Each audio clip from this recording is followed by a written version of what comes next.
but they will find in it the presence of your life. We thank you that you have inspired your people to create works of art that may lead to you and thus bring your peace and grace into our lives. We praise and bless you. And we ask this in the name of Jesus, our Lord.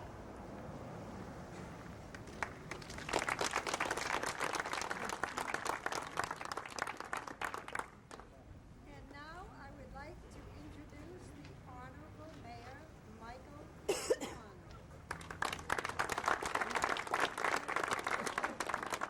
I like that honorable an awful lot, especially on election day. First of all, for those of you who live in Ward 4 and Ward 6, it is a primary day, so I encourage you all to go out and exercise your democratic duty as I look at it. For those of you who want, you can do it in November. If you want, you can write my name in any place you want. I want to thank you all for coming down for a dedication of another one of these wonderful murals. I'm sure you've seen several of them across the city. And I will tell you that I just saw this the other day. I was walking with my wife and kids the other day, and we were actually going down to look at the playground. And I knew this was being done, but I didn't know it had been completed. And it brought a smile to my face, which I think is really what it's really meant to do. A smile and a thought and just a little memory about what life is all about, what we have shared together with the President and the Kennedy family in the little small part of history that we may have had, and the fact that he represented Somerville and that we all had wonderful feelings for him. And I will tell you that, like most people of my generation, my parents, like many parents in Somerville, have had a wall of all their children's pictures, the wedding pictures, the baptismal pictures, and there was two other pictures that were on the wall that were probably about 6 times bigger than any of the kids' pictures. The first one, which I guess was probably the biggest, was the poem. And the second one, of course, was of President Kennedy. And for anybody who's in my generation, you know that when I started knocking doors in politics, it was the way it is all across the city. Because people remember what John Kennedy did for us as a congressman and as a president, and what he stood for. We like to think that he stood for the best in all of us. And I'm only today here to tell you that how proud I am to be here to simply celebrate his life and to do so with Joe, who is part of the family, obviously, and also our congressman, who did one hell of a job, not just for his family, that's important to him, and I know that, but as a constituent, I will tell you that it's nice that he's a member of the Kennedy family, but I will tell you that I support everything he has done, regardless of his last name. And I will tell you he's done a wonderful job for us, and I thank him for that. And it's nice, it's awful nice in historic context, the fact that it is a legacy that we can share it. And I want to thank B again. B always disappears. I want to thank B again for improving the quality of our life ever so slightly every day of her life. And she's been there throughout this city, and she does a great job every time she runs through the wall or the campus. And I just want to make sure that everybody understands that he does this to her heart. And she has done a wonderful job with this, and I just want to thank her. So thanks for coming down, and don't forget.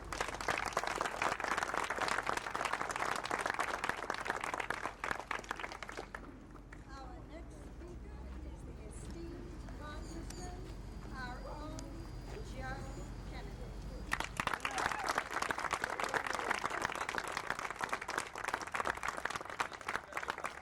I want to thank Jim and especially B. Allen, but really more than anyone, the Barrys for the wonderful demonstration of their commitment to giving something back to this country that I think is demonstrated by this mural here this afternoon. I also want to thank all of you for taking time out of busy days to come and celebrate the memory of President Kennedy. It continues to mean so much to members of our family that you keep his memory alive. And you do that by events like this. And so I just want to let you know how much I appreciate and how much all of the members of the Kennedy family appreciate the wonderful love affair that took place between President Kennedy and the people of this great city.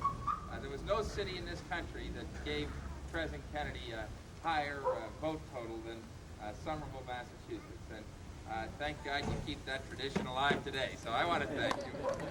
I wanted to just, as Father Manning was speaking, it reminded me of a story I heard that happened in my parish the other day, where some fellow was coming along and his dog had evidently been hit by a car, and so he took it off to the church, and he said to the priest, "Father, he'd like to have his dog buried in the Catholic Church." And the priest looked at him and he said, "Look, this is the Catholic Church. You don't bury dogs in the Catholic Church. This is the sanctity of the church and our praise of the Lord. We believe very strongly in that. We don't think that it's appropriate at all for us to be getting into those kinds of activities." And the fellow said, "Well, then, Father, I understand completely, and I guess I'm going to have to just take my dog and have him buried at the Protestant church. Well, I'll have to make the contribution of $1,000 in his name at the Protestant church." And the priest turned around and said, "Wait a minute, I didn't know it was a Catholic dog." In any event, the father, I'm sure you would never bury a dog. But in any event, I do also want to thank the young people from the high school for coming down and being willing to give up a little of class to join the festival. Get free pizza to boot. But really, I want to more than anything again thank the Barrys and let all of you know how much I appreciate their efforts. The Barrys were helpful to my Uncle Jack when he was running for office. They continued to be helpful throughout the last several years, and I think all of us really appreciate the spirit and the willingness of a family to continue that kind of loyalty and support. I also should acknowledge Chuck. What's your last name? Paul. But Chuck also served on a PT boat with my Uncle Jack, and it's nice to see him here as well. And so many of you have memories that go back, and John is a great friend of my Uncle Jack's as well, and so many of you, I'm sure, have memories. I bet you. How many of you voted for President Kennedy? Let me just see. One. Now, how many of you didn't that could have? That's our kind of crowd. Anyway, let me again thank you, and I'd just like to ask everybody to give a really nice round of applause to Jim and Doris and Bee for the wonderful job.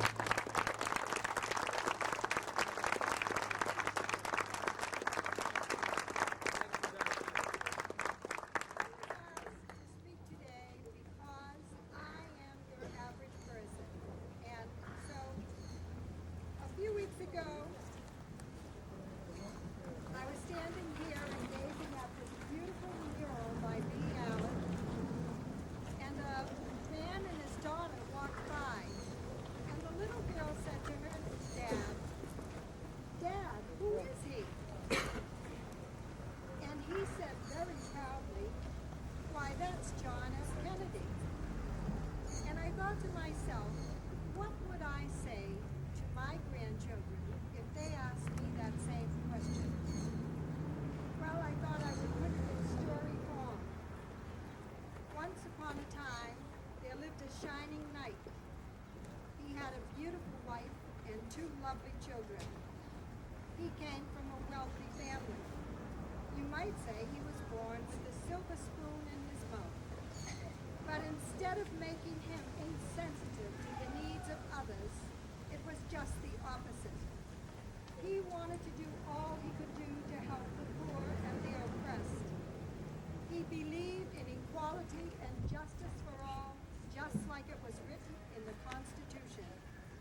He was a hero in every sense of the word, especially in World War II, when he saved the lives of his crew on his PT boat in the Pacific at great cost to his own health.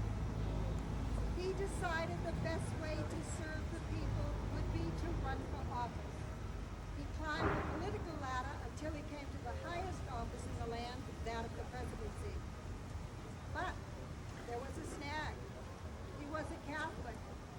No Catholic had ever run for president and ever been elected president. Well, the other party was afraid that he would mix politics with religion, but that never happened. Soon after he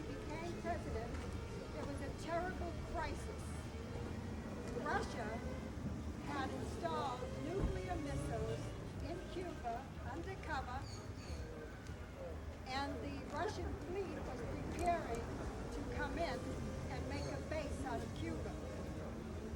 It looked like there might be another war. President Kennedy had a dilemma. How was he going to get the missiles out of Cuba without creating a war himself? Well, he called in his brother Bobby, Attorney General, Joe's dad, and they put their heads together, and with the members of the cabinet came up with a brilliant solution. We would form a blockade and turn the Russian ships back. But first, he would tell that shoe-thumping dictator, Nikita Khrushchev, that he had to remove the missiles out of Cuba. And that is what happened, and thank God war was averted. He formed a Peace Corps which consisted of volunteers, mostly young people, who went to other countries to serve the poor and feed the hungry. He wrote a book called Profiles of Courage. It was about extraordinary men who did extraordinary things under pressure. His motto was, you have to be true to yourself, stand up for what you believe in, and then go and do the right thing. And that is what he did. But you know, there are evil people in the world who are jealous and envious of other people's success and power. They're greedy for fame and fortune. So he was shot and killed. Later on, carrying that same banner of justice and equality, his brother Bobby, who himself was running for president, was also shot and killed. Why? Because they wanted to put out the light. Did they succeed? No. Because the light was love. And you can't put out light. It says in the Bible, greater love hath no man than he laid down his life for his friends. And that was John Fitzgerald Kennedy.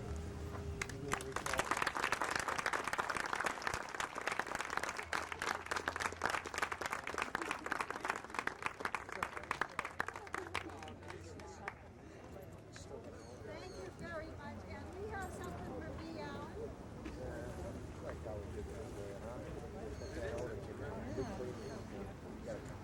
Steve, where are you, dear?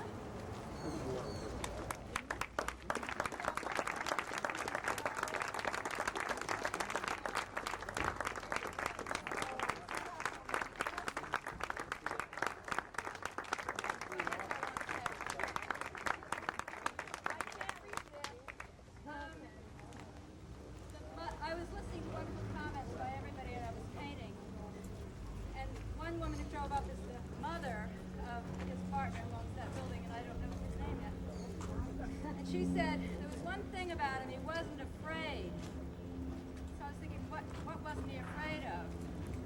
And I know what it was. He wasn't afraid to be good. And you know damn well that there are politicians now, they're afraid to just be good. I want everybody to go out and not be afraid to be good. And do the right thing.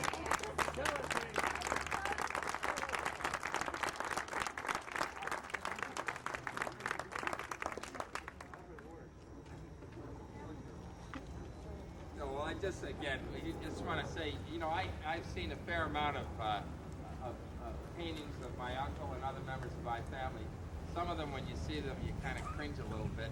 This is one that is really good. B, you did a terrific job. And we're all proud, very proud of these.